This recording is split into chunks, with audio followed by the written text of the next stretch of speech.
आपसे सीखने की जरूरत है नहीं योगी सरकार को भाई। देखिए हाँ बिल्कुल, अब मैं बता रहा हूं, एक्सप्रेस वे इन्होंने बनाए, जो एक्सप्रेस वे इनकी सरकार में बने वो ज्यादातर गड्ढे युक्त हैं। जो बनने के जो उद्घाटन होता है उसके बाद फिर उस पर काम शुरू हो जाता है। तो एक्सप्रेस बना के क्या फायदा, आप डबल पैसे बर्बाद हो रहे हैं, एक बात। दूसरी बात, इन्होंने बोला एयरपोर्ट, अरे भैया आप ऐसा एयरपोर्ट बनाते हैं, और एयरपोर्ट कोई स्टेट गवर्नमेंट नहीं बनाती है, एयरपोर्ट भी केंद्र की सरकार बनाती है, तो हम इस पे चर्चा में नहीं पढ़ना चाहते। मैं तो इतना कह रहा हूं, एयरपोर्ट आप बनाते हो, उसके बाद एयरपोर्ट कितने चालू है उत्तर प्रदेश के अंदर में? जाता है एयरपोर्ट तो बंद कर दिया आपने, और ऊपर से जो बनाए भी उसमें पानी भर गया है, उसमें उसके सारा दिन पानी की सफाई करो। कैसा एयरपोर्ट आप बनाते हो, कैसा एक्सप्रेस वे बनाते हो?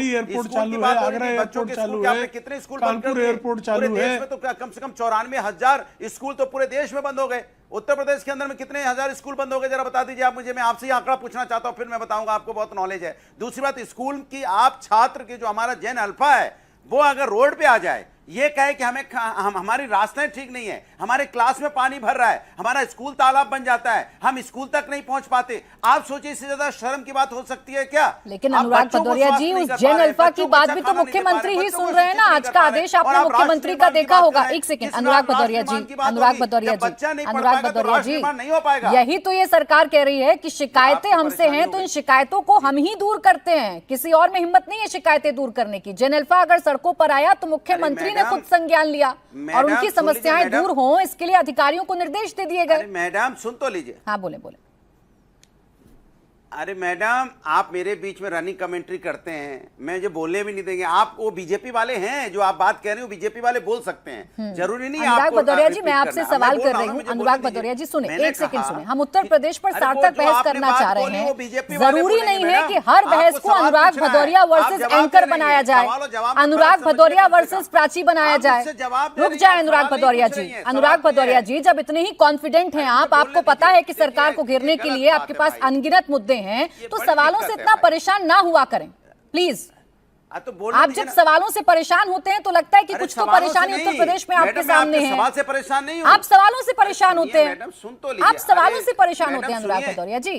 प्रेम शुक्ला जी से काउंटर क्वेश्चन किया, उन्होंने तो पलटकर कुछ नहीं कहा, लेकिन आपको दिक्कत होती है क्योंकि आपने रट लिया है रनिंग कमेंट्री, मेरे बीच में मत बोलिए, इसके बीच में मत बोलिए, क्योंकि आपको सवालों का जवाब देना आता नहीं है।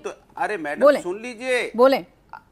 अरे मैडम सुन लीजिए, अब आप बोलने दीजिए भाई। मैंने कहा सवाल आप जितने भी हमसे पूछो, चूंकि आप मुझसे सवाल पूछ सकती, बीजेपी वाले के सवाल का जवाब नहीं देंगे। आप सवाल नहीं पूछ रही हैं, आप जवाब दे रही हैं। तो मैं आपका जवाब की जगह मैं कह रहा था शुक्ला जी जवाब दे देगा, मुझे बोलने दीजिए। सवाल आपने पूछा, मैं जवाब दे रहा हूं। सवाल यह है कि आपने बोला कि भारतीय जनता पार्टी की सरकार है उत्तर प्रदेश के अंदर में। अब भारतीय जनता पार्टी की सरकार में 10 साल हो गए। अब 10 साल की सरकार भी अभी यही बोलती रहेगी कि नहीं नहीं हम सब ठीक करेंगे। कब ठीक, कौन ठीक करेगा? बाहर से कोई आ गया क्या? 10 साल की सरकार में स्कूल के बच्चे रोड पे आ गए। जब चुनाव है इसलिए आप कह रहे हो कि अब हम अपने हाथ में ले रहे हैं और फलाने के हाथ में ले रहे हैं। 10 साल सरकार सो रही थी क्या?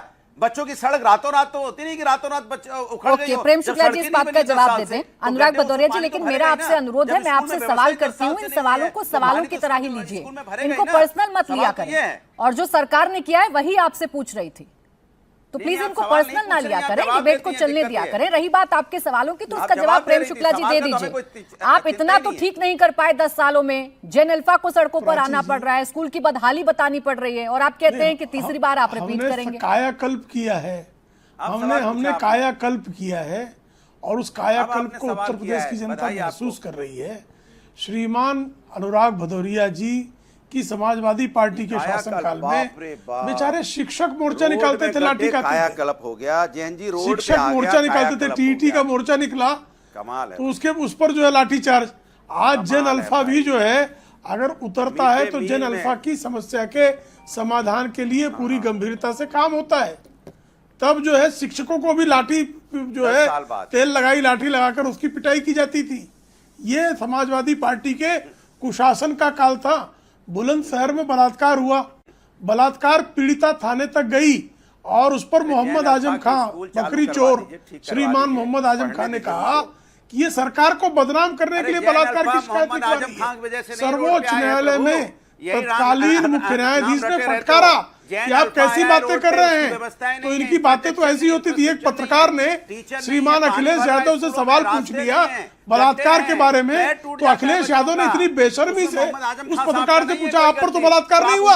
यानी पत्रकार अगर इनसे पूछ ले कि बलात्कार पर जरा उत्तर दे दो, तो उस महिला पत्रकार से बेशर्मी दिखाते हुए श्रीमान अखिलेश यादव पूछते थे कि आप पर तो बलात्कार नहीं हुआ। अच्छा, एक एक करके बात करते हैं अनुराग भदौरिया जी, उत्तर प्रदेश पर चर्चा कर रहे हैं, उस प्रदेश पर चर्चा कर रहे हैं जहां आप सत्ता में वापसी के लिए लड़ाई लड़ रहे हैं, तो आराम से चर्चा करते हैं, एक एक करके चर्चा करते हैं। लेकिन प्रेम शुक्ला जी, भाई इनको तो सत्ता से गए 9 साल हो गए ना, कब तक बताते रहिएगा जनता को कि 9 साल पहले इन्होंने क्या किया था और क्या नहीं किया था? नहीं, वो सिर्फ कंपेयर कर रहा हूं मैं सिर्फ इनके कुशासन का और आदरणीय योगी आदित्यनाथ जी के सुशासन का कंपेयर कर रहा हूं। कुशासन से सुशासन का स्वाभाविक तौर पर तुलना होगी और वो तुलना मैं कर रहा हूं। वो तुलना करने पे अनुराग जी को बहुत पीड़ा हो रही है। अनुराग जी बहुत जो है दाएं बाएं झांक रहे हैं, बेचारे जो है बहुत पीड़ित हो रहे हैं। अनुराग जी क्या करें? आपके अखिलेश यादव जी के शासन काल में कुशासन के ऐसे किस्से हैं 3.5 मुख्यमंत्री वाले कि हर कोई जो है उस 3.5 मुख्यमंत्री के कुशासन के काल को याद करके देख लीजिएगा। प्रेम शुक्ला जी, ये तो आपके घर में भी झांक रहे हैं, एक ही जाति विशेष के प्रेम शुक्ला जी बचकर रहिएगा, ये तो आपके घर में भी झांक रहे हैं। जो है अखिलेश यादव जी को तो ये तक पता है कि आप किसको कितनी सीटें देने जा रहे हैं। हमारा घर बहुत साफ सुथरा है, ये झांकेंगे तो इनकी आंखों को जो है थोड़ी नमी ही रहेगी आंखों में। ठीक है तहसीन जी, आंखें ठंडी रहेंगी, ठंडक पाएंगे। हमारे घर को झांके, हमारा निमंत्रण है, आइए झांकिए। ठीक है तहसीन पूनावाला जी, पी से पीडीए, पी से परिवर्तन। 10 सेकंड। योगी आदित्यनाथ कह रहे हैं इस बार अखिलेश का पीडीए नहीं, योगी आदित्यनाथ का परिवर्तन फिर से जीतेगा।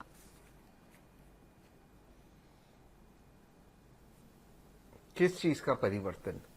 उस चीज का परिवर्तन जहां पे उत्तर प्रदेश की तब्दीली के जो वादे किए थे बेहतरीन के लिए वो पीछे आ चुके। उस चीज का परिवर्तन जहां पर हर पैरामीटर पे उत्तर प्रदेश का गैप जो विकसित राज्य थे, चाहे महाराष्ट्र, कर्नाटका, तमिलनाडु, गुजरात, उससे बड़ा है, कम नहीं हुआ है। किस चीज का?